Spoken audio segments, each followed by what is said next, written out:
नाग पंचमी व्रत कथा। हिंदू धर्म में नाग पंचमी का विशेष महत्व है। यह त्योहार श्रावण शुक्ल पंचमी तिथि को नाग पंचमी मनाई जाती है। वहीं कुछ जगहों पर नाग पंचमी सावन मास के कृष्णा पक्ष की पंचमी तिथि को भी मनाई जाती है। इस दिन लोग नाग देवता की विधि विधान से पूजा करते हैं। ऐसा करने से बेहद शुभ फल की प्राप्ति होती है। माना जाता है कि नाग पंचमी पर नाग देवता की पूजा करने से जीवन के दुखों से निजात मिल सकती है और आर्थिक तंगी भी दूर होती है। नाग देवता को भगवान शिव का गण भी माना जाता है। ऐसे में उनकी पूजा करने से भगवान शिव प्रसन्न होते हैं और उनकी विशेष कृपा भक्तों पर बनी रहती है।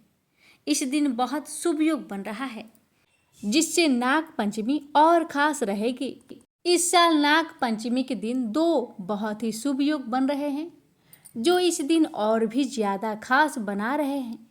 बता दें कि कृष्णा पक्ष की पंचमी तिथि के दिन मनाए जाने वाली नाग पंचमी को सौभाग्य योग बन रहा है। वहीं शुक्ला पक्ष की पंचमी तिथि को मनाए जाने वाली नाग पंचमी के दिन शिव योग बन रहा है। ऐसे में नाग देवता और भगवान शिव की पूजा करने से व्यक्ति की मनोकामनाएं पूर्ण हो सकती है। भक्तों, इस साल पंचमी तिथि की शुरुआत 28 जुलाई को रात 11:24 पर आरंभ होगी और 30 जुलाई को सुबह 12:46 पर समाप्त होगी। उदया तिथि में इस साल नाग पंचमी 29 जुलाई 2025 दिन मंगलवार को मनाई जाएगी। नाग पंचमी पूजा का शुभ मुहूर्त रहेगा सुबह 5:41 से सुबह 8:23 तक रहेगा। पूजन की कुल अवधि 2 घंटे 43 मिनट की है। नाग पंचमी के दिन पूजन की चौघड़िया मुहूर्त जानिए।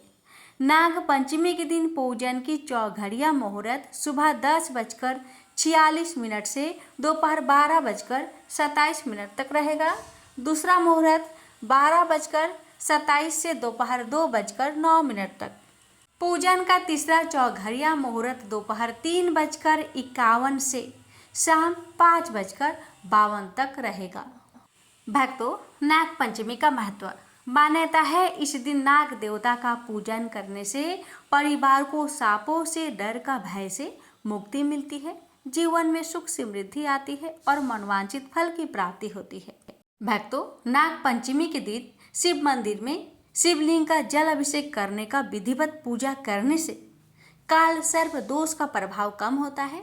नाग पंचमी के दिन से प्रतिदिन माथे पर तिलक लगाना शुरू करें।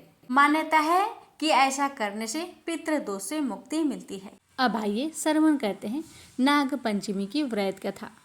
एक साहूकार था, उसके 7 बेटे और 7 बहुएं थी। सातों बहुएं जोहर से मिट्टी लेने गई।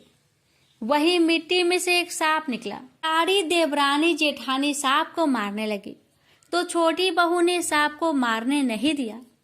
उसने सांप को धर्म का भाई बना लिया और सारी जेठानी बोली, कल इसकी छलनी लाने की बारी है।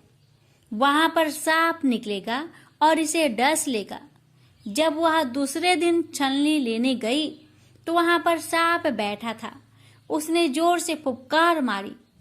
वह बोली, भाई जी राम राम। सांप बोला, तूने मेरे को भाई बोल दिया, नहीं तो मैं तेरे को खा जाता। वह बोली कि तुम मेरे धर्म के भाई हो और मैं तुम्हारी धर्म की बहन, इसलिए तुम मेरे को कैसे खा जाते। वह घर आई तो उसे देखकर जेठानियां बोली कि इसे तो सांप देवता ने नहीं खाया। वहां से भी वापस आ गई। थोड़ी देर बाद सांप धर्म का भाई बनकर उसको लेने आ गया और बोला कि मेरी बहन को भेज दो। तब जेठानियां बोली कि हमारे तो पीहर भी है, तभी भी कोई लेने नहीं आया, और इसका पीहर नहीं है तब भी इसका भाई लेने आ गया। बाद में उसको सिर धोकर मेहंदी लगाकर और सामान इकट्ठा करके भेज दिया। पीहर पहुंचकर सांप की माँ ने उसकी खातिर की। एक दिन उसकी पड़ोसन से लड़ाई हो गई तो उसका धर्म भाई अपनी माँ से बोला कि अब बहन को ससुराल भेज दो। उसे बहुत सारा धन देकर भेज दिया। तब वहां पर ताई चाची बोली कि बहू, तेरा भाई बहुत लाड़ चाव करता है और तेरे को 6 कोठी की ताली भी दे दी, परंतु 7वें कोठी की ताली नहीं दी। तब वह अपने मन में बोली कि भाई ने मुझे 7वें कोठी की चाबी क्यों नहीं दी। भाई बोला कि यदि तू 7वें कोठी की ताली लेगी तो पछताएगी, परंतु वह बोली कि मैं तो लूंगी। तब उसने चाबी लेकर खोलकर देखा, उसमें एक बूढ़ा अजगर सांप बैठा है। अजगर ने उसको देखकर फुफकार मारी तो वह बोली, बाबा जी राम राम। अजगर बोला, तूने मुझे बाबा जी कहकर बुलाया, नहीं तो मैं तुझे खा जाता। वह बोली, खाते कैसे, मैं तुम्हारी धर्म की बेटी हूँ और तुम मेरे धर्म के पिता। बाद में वह बहुत सारी धन दौलत लेकर अपने ससुराल आई। सारी जेठानियां बोली कि अपना तो पीहर था, तब भी बाप भाई नहीं लेने आया, और इसका पीहर नहीं था तब भी यह बहुत सारी धन दौलत लेकर आई है। दूसरे दिन उसके बच्चों ने अनाज का बोरा गिरा दिया। तब उसकी ताई बोली कि तेरा तो नाना मामा है, उसे सुनता होगा, वह सोने चांदी की अनाज की बोरी मंगवा कर दे जाए, तुम हमारा अनाज नहीं गिराओ। तब लड़की ने अपनी माँ के पास जाकर कहा तो सांप ने सुन लिया, और उसकी बात सुनकर सांप ने अपनी माँ से जाकर कहा, माँ, बहन को तो उसकी जेठानी ताने मारती है, इसलिए मैं तो उसे सोने चांदी की बोरी देकर आऊंगा। 2 सोने की 2 चांदी की बोरी रखवा दी। दूसरे दिन झाड़ू बिखर रहे थे तो ताई बोली कि तुम्हारा नाना मामा तो अजगर और सांप है, वह तो सोने चांदी की बनवा देंगे, इसलिए हमारी झाड़ू मत खिराओ। अब सांप अपनी माँ से फिर जाकर बोला कि बहन को तो और ताने मार रही हैं, इसलिए मैं तो सोने चांदी की झाड़ू देकर आऊंगा, और झाड़ू बनवा कर दे आया। तब यह देखकर जेठानी ने ताने मारने बंद कर दिए।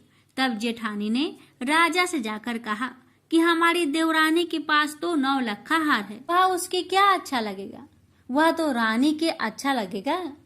उसने साहूकार के बेटे की बहू को बुलवाया और कहा कि वह हार तेरे अच्छा नहीं लगेगा, इसलिए वह हार मेरी रानी को दे दो।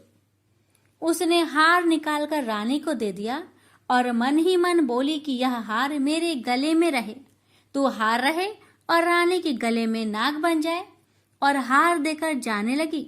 रानी के गले में हार पहनते ही हार सांप बन गया और काटने लगा। रानी चिल्लाई कि साहूकार के बेटे की बहू को बुलाओ कि वह मेरे ऊपर क्या जादू टोना कर गई है।